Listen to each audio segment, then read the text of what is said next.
Thank you very much. Like she said earlier, my name is Dr. Adamatie Osamuel, a PharmD holder from the University of Benin. Today is World Pharmacist Day, and the theme is, like she said, she doesn't want to let the cat out of the bag, but I'm going to say it out. Is talking about self-medication. We all Okay. know the bottom line is self-medication kills. You don't look at what you have on Google or what you think to take a drug. But before I go into that, I want to briefly just mention what being a pharmacist is all about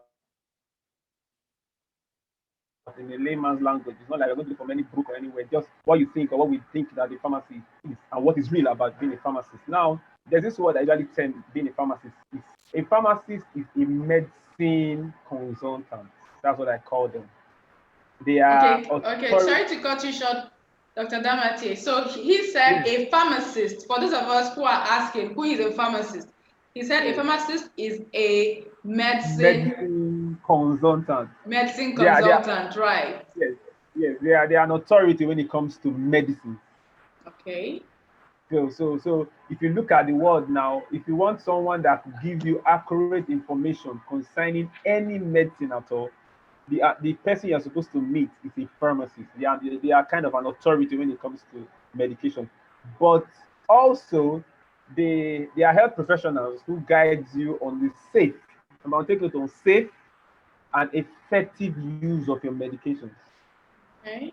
That's who they are. They guide you on safe and effective use of your medication. One, so that's who Okay. they are. Then also, and we talk about safe and effective use of a medication. That is a broad term, so we can break it down to somebody trying to identify drug problems. You have a drug, they want to tell you, okay, this is a drug, this is how you should take it, this is when you should take it. Is it 8 hourly? Is it 6 hourly? Is it 24 hourly? Is it when necessary?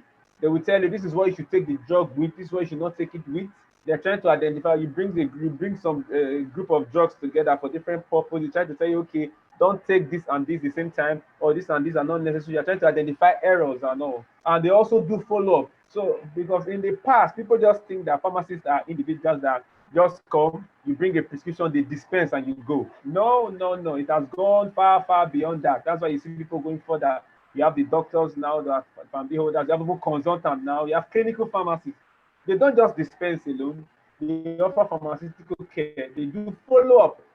They tell you this is the food you're going to take with your drug. They're trying to identify diseases that you can't take some drugs with. And also, generally, anything that has to do with drugs, human, physical, and your medications and your pharmacists are in charge.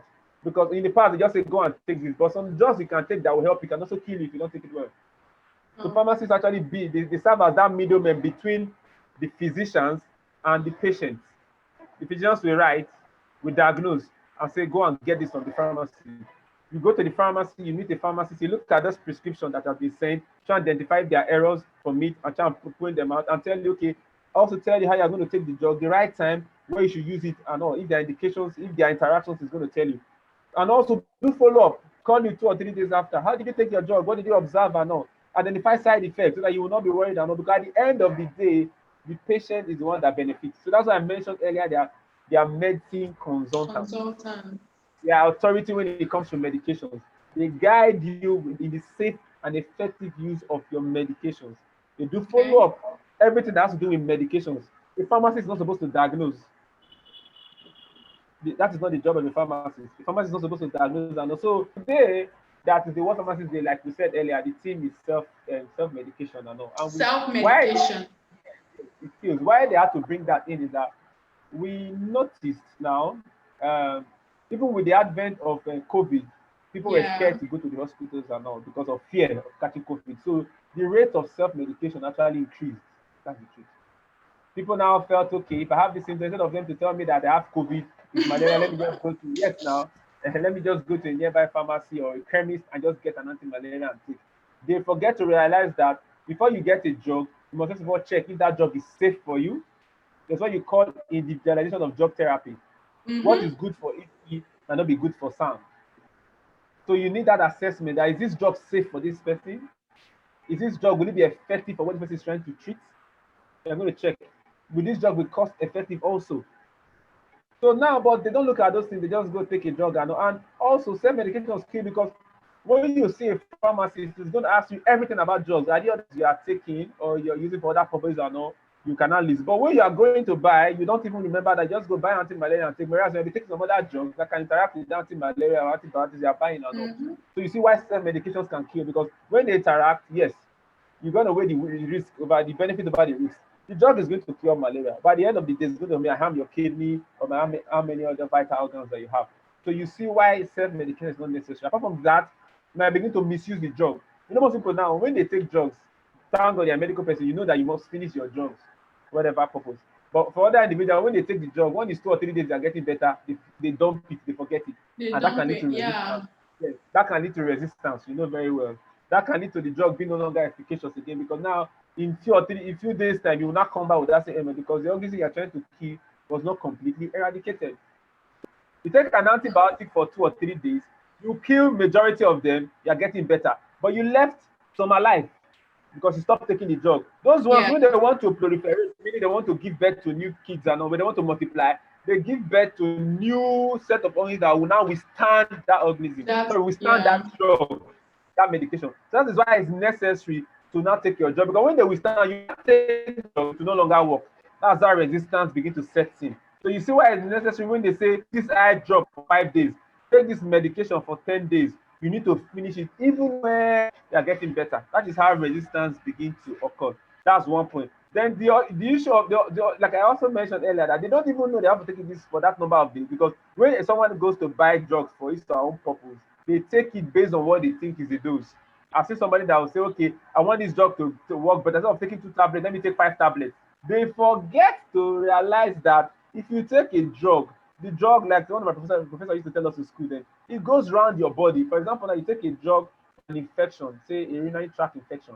The drug does not go to the urinary tract alone. It passes through the liver, through the kidney, through your eyes, through your brain, and it goes round and all. That's where it doesn't say, okay, I'm going to the urinary tract alone to act.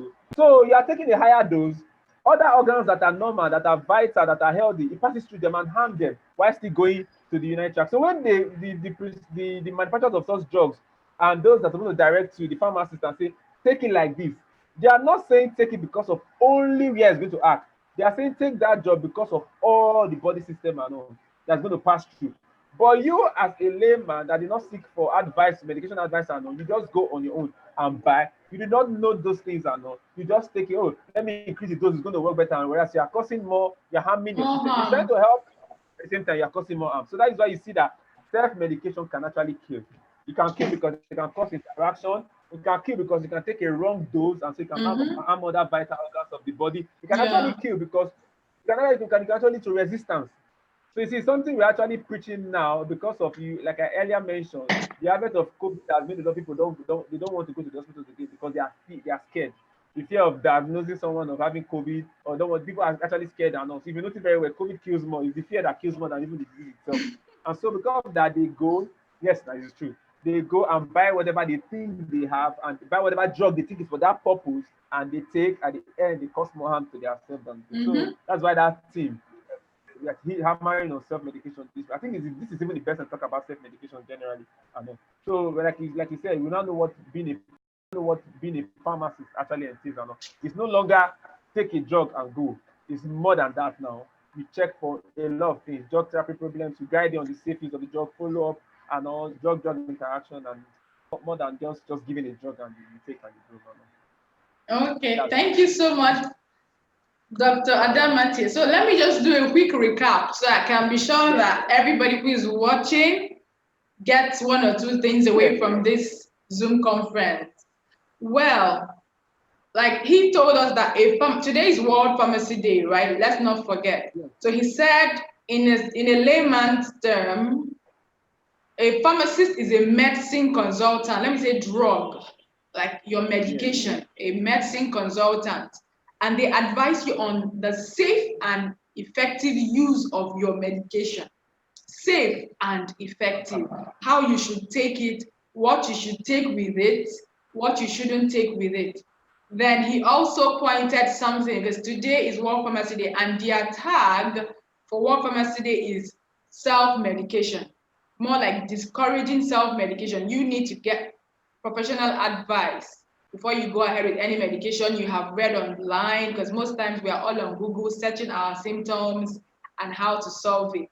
So it's better you get professional advice from a pharmacist. Well, then the last point he made was resistance. I kind of made him bring that into the picture as well so that we can learn something. Resistance happens, according to him, when you don't complete your medication.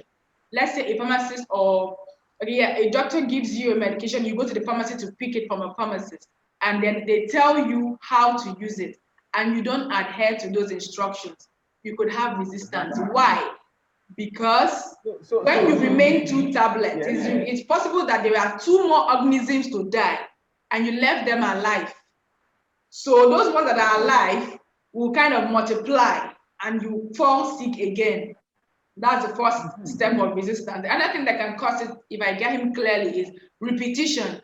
If these organisms know that this is what kills them, it is knife that kills them, they will come with gun the next time.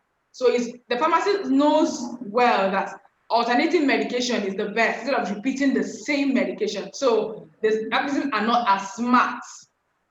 You understand? We're going to outsmart them by alternating the medication. So, but you don't know what to alternate with, because even if you saw another option online, is it safe? Is it going to be effective? So that's why the pharmacists are indispensable. We just have to stick with them and have a better life. Do we want to add any more things, Pharma? Recap. Yes, yes, you did very well. Let me just emphasize on that theme again. It's actually the dangers of self-medication. And that was what Okay, you just dangers of self-medication, and the one of them is resistance. Resistance, yes. Other things that it can even kill. And then death. Because you can actually die from. Yes, yes. Yes, Okay. yes, because it can you can take a drug, it can become toxic to your organs, kidney and the like, which I was trying to explain. Maybe you take a wrong dose, you take a drug that can interact to produce a more toxic effect on the body and on the vital organs. So at the end of the day, due to the different cascade of activity, can lead to the death of this patient. You have seen people that come down with adverse drug reactions and all from wrong medications and all. They cannot even identify drugs that are even authentic and all. And all these are supposed to be the duty of a pharmacist, a healthcare professional, because they are an authority in drugs. They can identify the one that will be safe, effective for you, because they have a lot of questions to ask, which you are not trained to do. So you see why we are discouraging self-medication. We are discouraging, so it can lead to resistance, it can lead to death, and also can lead to you spending more money. You buy a drug that you think is yes, I know it's the truth, because this life is spending more expenses. Yes, you buy a drug, for example, you think that is the right drug for the purpose you want to treat. At the end of the day, you take it, it doesn't work. You are now forced to go and seek professional help. Yes, you now need to see a doctor. You now need to. Now, why are you coming out by this time? Whereas the drugs that you have taken before has actually caused more harm to yourself than good, because you did not seek professional advice. That's so sad. You will not start to do diagnosis and all. You go to the pharmacy again to get the drugs. And you see, these are things that you would have done earlier. You decided to go your own way and try self-medication. Maybe you have gone online. I'll give you a practical example. A guy came to me and was like, he had one sharp pain by the side of the stomach. That he went online and started googling, started seeing things like cancer and the like, and he became more scared. And I said, who sent you to Google? You have a sharp pain, go and see your doctor. He diagnoses whatever is wrong with you, and you come to the pharmacy. Every sharp pain was not cancer, because when you go to Google, Google will explain everything in detail. That can cause a sharp pain. Yes. And so you begin to assume. And one thing with this life is that psychology can even bring those things to bear. The symptoms you're never having that might be cancer symptoms, and you start having them by force because your thoughts have been zeroed down to it might be cancer and all. So you see why it's even causing more harm. It's good. What does it take you to seek professional advice and help? So you see, that's why we're saying dangers of self-medications, they are enormous. I just highlighting very few. Thank you so much, Pam. Pam Adams, Dr. Adamatie, we are so happy to have you. Yeah, we're so happy to have you. I know that people who are watching us right now have a lot of things to take home. Thank you very much. And I just want to add that he's a consultant on Teleconsult as well. It's a platform where you can actually ask your pharmacist question, just the way I'm conversing with him. You have that opportunity to get in touch with a pharmacist and ask them about the medications you want to know more about. Well, I think the website is www.broadteleconsult.com. You can book an appointment to see a pharmacist on the platform and get more information on it. Thank you so much for watching. Thank you, Dr. Adamatie Samuel. We're happy to have you. So till next time. Thank you very much. Okay. Bye. Yeah.